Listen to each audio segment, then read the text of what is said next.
Dans cette vidéo, on va alterner entre deux formes d'un nombre complexe.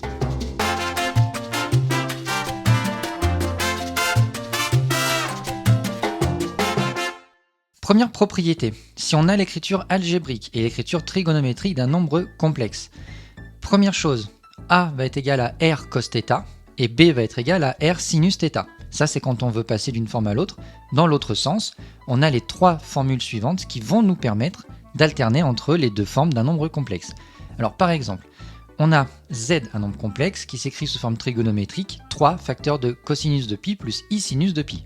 Donc là, on va utiliser ces deux formules où en fait R vaut 3 et θ, c'est pi. A est donc égal à 3 fois le cosinus de pi, autrement dit 3 fois moins 1, ce qui donne moins 3. Pour B, 3 fois sinus de pi va être égal à 3 fois 0, donc 0. Donc finalement, la forme algébrique de notre nombre complexe, c'est z égale à moins 3, qui est ici un nombre réel. Deuxième exemple, cette fois dans l'autre sens, on connaît la forme algébrique du complexe, on veut sa forme trigonométrique. Alors, les trois formules suivantes vont être utilisées. La première, pour déterminer la valeur de R, qui est en fait le module du nombre complexe. Racine carrée de racine de 3 au carré plus 1 au carré nous donne 2.